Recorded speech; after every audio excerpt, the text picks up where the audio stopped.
எல்லா புகழும் இறைவனுக்கே, எல்லா புகழும் முருகனுக்கே. இன்னைக்கு நம்ம நிறைய பேர் பொருளாதார வகையில் வந்து ரொம்ப கஷ்டப்படுறோம் இல்லைங்களா? என்ன கஷ்டப்படுறோம் அப்படின்னு பார்த்தீங்கன்னா, ஆ, வ சம்பாதிக்கிற சம்பாத்தியத்தை விட நமக்கு செலவாகுது. நம்மளால் வந்து சேர்க்க முடியல. அ ஏன் சேர்க்க முடியல? அந்த காலத்தில் இத்தனை 6 குழந்தைங்க வச்சு வளர்த்தாங்க, 5 குழந்தைங்க வச்சு வளர்த்தாங்க. இன்றைக்கி ஒரு குழந்தைய நம்மளால் படிக்க வைக்க முடியல, 2 குழந்தைய படிக்க வைக்க முடியல, நமக்கு போதலை, நமக்கு பத்தலை, ஏன்? அந்த மாதிரிலாம் நம்ம யோசிக்கிறோம் இல்லைங்களா? முதல்ல சம்பாரித்ததை விட இப்போ நம்ம நிறையாவே சம்பாதிக்கிறோம். கம்மிலாம் கிடையாது. முதல்ல ஒரு 5000 ரூபாய் கிடச்சா பெரிய விஷயம். இப்போ நம்ம 50,000 ரூபா சம்பாதிக்கிறோம். ஆனால் அந்த சம்பாத்தியத்தில் நம்மளால் மிச்சப்படுத்த முடியல. ஏன்? அது ஏன்? எதனால்? என்ன பண்ணலாம்? என்ன? எதனால் நம்ம இந்த மாதிரி நம்ம தென் மாவட்டங்கள் தமிழர்கள் வந்து ரொம்ப நிறைய புத்திசாலியாக இருப்பாங்க. ஆனால் நம்மளுடைய தமிழர்கள் வந்து இப்போ ரொம்ப கஷ்டப்பட்டுட்ருக்காங்க. அது ஏன்? எதனால்? நம்மளால் ஏன் பிக்கப் பண்ண முடியல? ஏன் நம்ம ஹை பொசிஷன் வர முடியல? அதுக்குண்டான ரீசன் வந்து நான் காட்ட போகிறேன். நம்ம வந்து சவுத் இண்டியன்ஸ், நார்த் இண்டியன்ஸ்க்கும் சவுத் இண்டியன்ஸ்க்கும் உள்ள டிஃப்ரெண்ட் என்ன அப்படிங்கிறத பற்றி நான் உங்களுக்கு சொல்ல வந்திருக்கேன் இன்றைக்கி. இதை நீங்கள் கேட்டிங்கன்னா ஓரளவுக்கு உங்களுக்கு அறிவுரையோ வேறு எதுவும் சொல்கிறதுக்கு நான் வரல. இந்த இந்த டிஃப்ரெண்ட்டு இந்த விஷயங்களை நீங்கள் கேட்டிங்கன்னா உங்களுக்கு புரியும். நான் சொல்ல வேண்டிய அவசியம் இல்லை. சரிங்களா? நீங்கள் கேட்டுட்டு ஓகேங்கிறவங்க அதை பண்ணுங்கள், இல்லைனா விட்டுடுங்க. அது உங்களுடைய தனிப்பட்ட ஒப்பீனியன். சரிங்களா? தென் மாவட்டங்களில் நாம் என்ன பண்ணுவோம்? எல்லாமே எல்லோரும் நல்லா இருக்கணும், எல்லாருக்கும் நல்லா பண்ணணும், கிராண்டாக பண்ணணும், எல்லாமே பண்ணுவோம். நார்த் இண்டியன்ஸ் என்ன பண்ணுவாங்க? அங்கேருந்து வராங்க, நார்த்துலேருந்து வராங்க நார்த் இண்டியன்ஸ். எங்கள் அக்கா வீட்டுக்கிட்ட ஒரு நார்த் இண்டியன் இருக்காங்க. அது எனக்கு தெரிஞ்சவங்க. நிறைய நார்த் இண்டியன்ஸை நான் பார்த்துருக்கேன். இருந்தாலும் நான் வந்து இவங்கள பார்த்ததுனால நான் எல்லா விவரங்களையும் உங்கள்கிட்ட சொல்லலான்னு நான் பார்க்குறேன். அவங்க அவங்க வந்து என்ன பண்ணுவாங்கன்னா, யாருக்கிட்டையுமே பேச மாட்டாங்க. அந்த அந்த தெருவில் வந்து பாண்டியன் தேட்டர்ண்டா எங்கள் அக்கா எல்லாருமே இருக்காங்க. அப்போ அந்த பிரச்சனைகள் நடக்கிறப்போ நிறைய பேர் அவங்கள பிரச்சனை பண்ணியிருக்காங்க. வீடு வாங்கி வந்த உடனே மெயினாக அவங்க வீடு வாங்க மாட்டாங்கங்க. ஏன்னா வீடு வாங்கினா வீட்டோடைய அமௌண்ட்டை வந்து பிஸ்னஸில் பண்ண முடியாது. அவங்க வர்றப்போ 1,00,000 ரூபாய் 50,000 ரூபாய் எடுத்துகிட்டு வருவாங்க. அதுவுமே அவங்கள்ட்ட ஒன்றுமே இருக்காது. அவங்க சங்கத்திலேருந்து அவங்களுக்கு ஃப்ரீயாக கொடுப்பாங்க. ரூபா வந்த பிறகு கொடுக்கலாம். வட்டி இல்லாத கடன் கொடுப்பாங்க. அவங்களுடைய சமூகத்தில் கொடுப்பாங்க. அதை வாங்கிட்டு வருவாங்க. வாங்கிட்டு வந்து இங்கே சின்னதாக ஒரு அடகு கடை வைப்பாங்க. இவங்களும் முதல்ல லீஸுக்கு தான் வந்தாங்க. வீடு வாங்கலாம் இல்லை, விலைக்கு லீஸுக்கு தான் வந்தாங்க. லீஸுக்கு தான் வருவாங்க. பெரும்பாலும் லீஸுக்கு தான் வருவாங்க. ஆனால் காலி பண்ணவே மாட்டாங்க, வீடு கட்ட மாட்டாங்க. நல்லா யோசிச்சு பாருங்கள், வீடு கட்ட மாட்டாங்க, லீஸுக்கு தான் வருவாங்க. ரெண்டாவது பார்த்தீங்கன்னா, அந்த 1 ரூபாய் அந்த 1,00,000 50,000 வச்சு சின்னதாக அடகு கடை ஆரம்பிப்பாங்க. அவங்க பண்ணுற கடை பார்த்தீங்கன்னா ஒரு சின்ன கடை இருக்கும், குட்டியோண்டு கடை. அதில் உட்காந்துருப்பாங்க. நீங்கள் எப்போனாலும் ஃபோன் போடுங்க, வீட்டில் இருந்தாலும் சரி, லஞ்ச் ஹவராக இருந்தாலும் சரி, நீங்கள் எப்போ ஃபோன் போட்டாலும் உடனே இருங்க இருங்க நான் வெயிட் பண்ணுறேன், செட்டு நான் சாப்பிட போகல இருக்கிறேன், நீங்கள் வாங்கோ அப்படிம்பாங்க. நாம் என்ன பண்ணுவோம்? சாப்பிட போகிறேன், 4 மணிக்கு தான் கடை திறப்பேன், அப்போ வந்து பாருங்கள் நான் தூங்கணும். இதெல்லாம் நம்ம சொல்கிறோமா? ஒன்று. அவன் என்ன பண்ணுவான்? முதல்ல நமக்கு வட்டிக்கு பணம் கொடுக்கும்போது என்ன பண்ணுவான்? ஃபஸ்ட்டு இந்த மாதத்தோட வட்டியை எடுத்துக்குவான். அதுவே பெரிய லாபம். முதல்ல வட்டி எடுக்கிறான். முதல் அவன் கொடுக்குற முதல்லையே வட்டி எடுத்துக்கிறான். அவனுக்கு எவ்வளோ பெரிய லாபம் நமக்கு தெரியாதது. நீங்கள் எவ்வளோ ரூபாய் கேட்டாலும் கொடுப்பான். நீங்கள் எவ்வளோ நாளும் கேளுங்க, அதுக்கு முதல்ல எடுத்துக்கிற வட்டி அவனுக்கு அதுதான் ரொம்ப ரொம்ப கெயின். எல்லோரும் வட்டிக்கு விடுறத விட முதல்ல நம்ம கொடுக்குற அமௌண்ட்டு கொடுக்குறதுலே வட்டி எடுத்துக்குவான். ரெண்டாவது, நீங்கள் விசேஷத்துக்கு, காது குத்துக்கு, எதுக்காவது போய் கூப்பிடுங்க, வரேன்னு சொல்லுவாப்புல, வரமாட்டாப்புல. நல்லா பேசுவாப்புல. நீங்கள் வெளியிலலாம் பாருங்கள், பேச மாட்டாப்புல. எனக்கு தெரிஞ்ச வரைக்கும் இப்போ எப்படின்னு தெரில, வீட்டுக்கு தெரிஞ்சு தண்ணி அடிச்சுட்டு வீட்டுக்கு போக மாட்டாங்க, தண்ணி அடிக்க மாட்டாங்க. அக்கம் பக்கத்தில் இருக்கிற விசேஷ வீட்டுக்கு போக மாட்டாங்க. அவங்க வீட்டில் விசேஷங்கள்லாம் கிராண்டாக வைக்க மாட்டாங்க.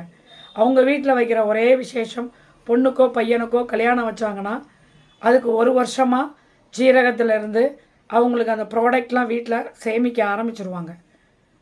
அதனால் எந்த விசேஷம் எதுக்கும் போக மாட்டாங்க. ஏன்னா பழகிட்டா மூஞ்ச முறித்து உங்ககிட்ட பேச முடியாது.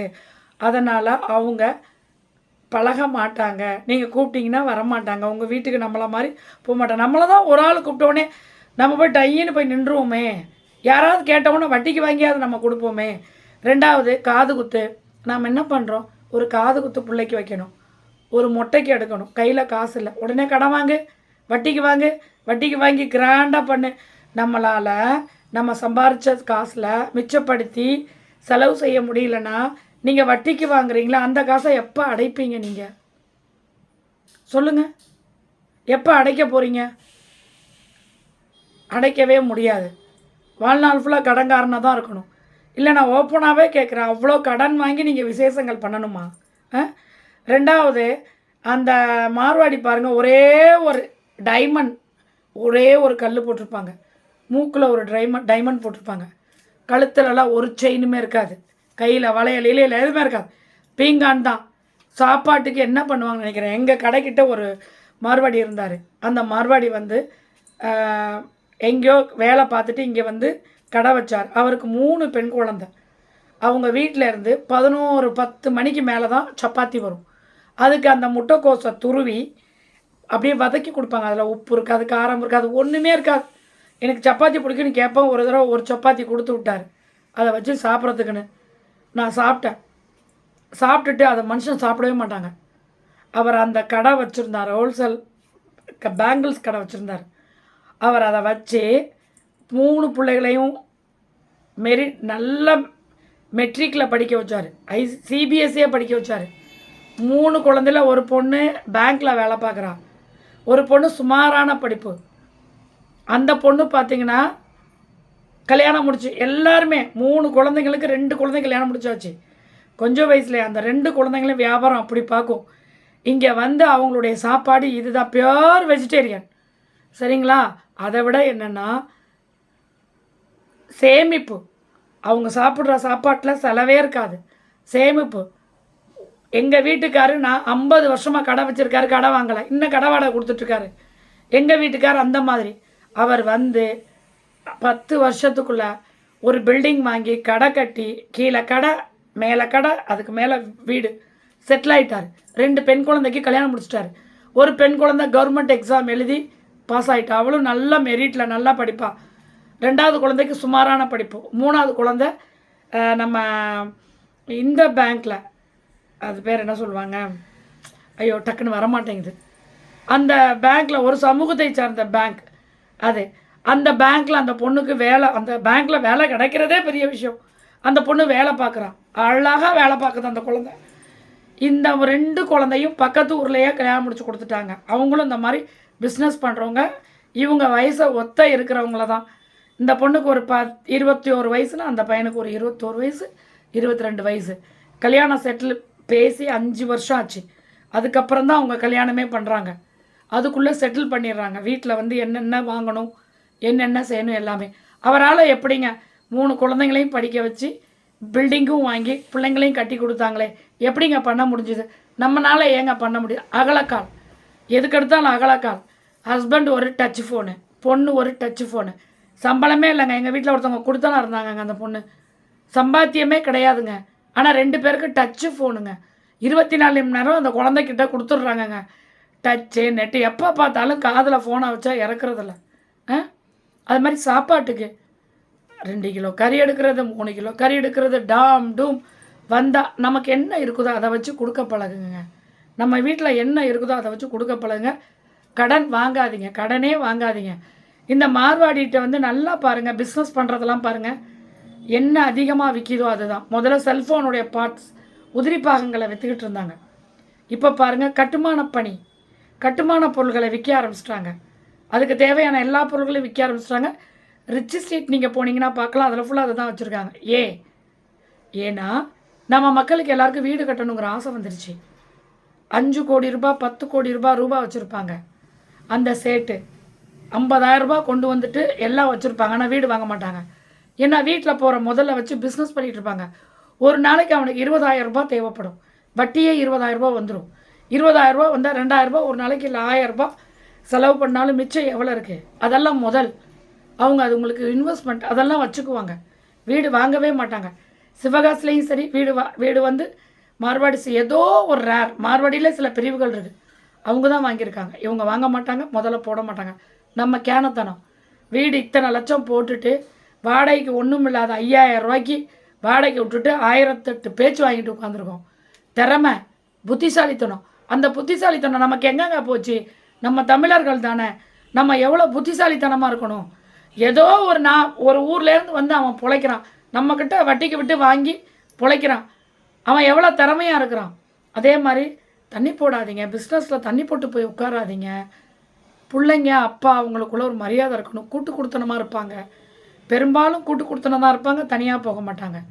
நீங்கள் வந்து உங்களால் 10,000 ரூபாய் வாடகை குடிக்க முடியும்னா 6,000 ரூபாய் 7,000 ரூபாய் வாடகை பாருங்கள், அதுக்குள்ளேயே அடக்கிக்க பாருங்கள்.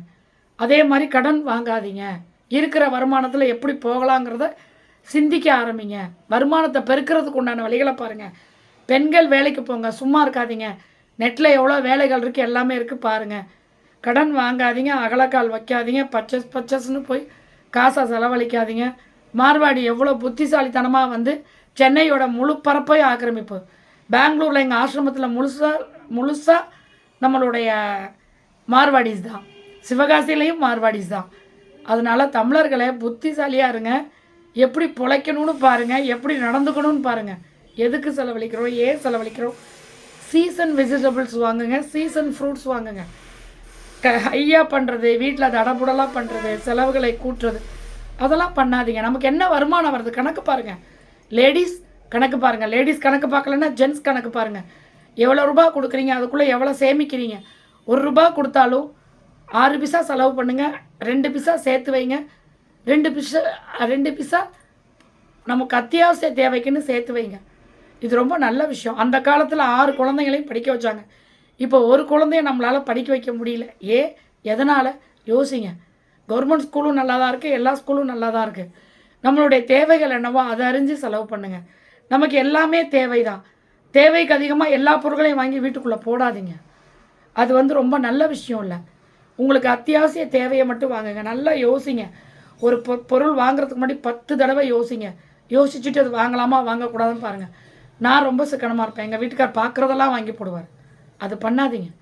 அதே மாதிரி நெட் யூஸ் பண்ணுறீங்க, டிவியில் போடுறது, தனித்தனியாக ரீசார்ஜ் பண்ணுறீங்கன்னா நிறைய பேக்கிங் இருக்குது. நெட்டு, டிவி பார்க்குறது, வீட்டில் நம்ம ஒய்ஃபை கனெக்ஷன் எல்லாமே இருக்குது. இது எப்படி கொண்டு வந்து கனெக்ட் பண்ணலாங்கிறத கவனிங்க. விழிப்புணர்வாக இருங்க. மக்களே, எந்த ஊர்லேயே இருந்து வந்து ஒருத்தர் நம்மளை வந்து அடிமைப்படுத்தி வாழ்ந்துகிட்டு இருக்கா. நம்ம ஏங்க அப்படி இருக்கணும்? புத்திசாலித்தனமாக பிழைங்க. கடன் வாங்காதீங்க. எப்படி பிழைச்சா எப்படி வரலாம், தடப்படலாம் செலவு பண்ணாதீங்க. இருக்கிறது என்னவோ அதை வச்சு சந்தோஷப்பட பாருங்கள். அப்போ தான் உங்கள் வாழ்க்கையில் நீங்கள் ஒரு பொசிஷன் வர முடியும். வீடு கட்டுறீங்களோ இல்லையோ ஒரு இடம் வாங்கி போடலாம், ஒரு சொத்து ஏதாவது சேர்த்து வைக்கலாம். ஒரு சீட்டு போடாதீங்க. ஒரு இன்வெஸ்ட்மெண்ட் வந்து ஒரு டெபாசிட்டு ரெக்கரிங் அந்த மாதிரி பண்ணுங்கள். வருஷத்துக்கு சீட்டு போட்டிங்கன்னா தூக்கிட்டு ஓடிடுவான். ரெக்கரிங் டெபாசிட் மாதிரி போட்டு வைங்க. இது உங்கள் காலத்துக்கு ஆகும். ஆண் பெண் இருப்பாளருக்கும் போடுங்க. இவங்களுக்கு ஒரு 50,000 போடுங்க, அவங்களுக்கு ஒரு 50,000 போடுங்க. ஒரு 30,000 ரூபா 35,000 ரூபாய் மாதம் அந்த 1 லட்சம் ரூபாய்க்கு வந்துடுது. வட்டி வந்துடுது நமக்கு ஃபோனில். மீதி அமௌண்ட்டை நீங்கள் சேருங்க. அப்போ தான் நம்மளால் சேமிக்க முடியும். ஓகேங்களா? பாருங்கள், மார்வாடியை உதாரணமாக எடுத்துக்கோங்க. அவன் எவ்வளோ புத்திசாலித்தனமாக பிழைக்கிறான், எப்படி நம்மக்கிட்ட பிழைக்கிறான். அந்த மாதிரி பிழைச்சி உன்னதமாக நடந்துக்கோங்க. குடும்பத்தோட சந்தோஷமாக இருக்கணும். ஓகேங்களா? எல்லா புகழும் இறைவனுக்கே.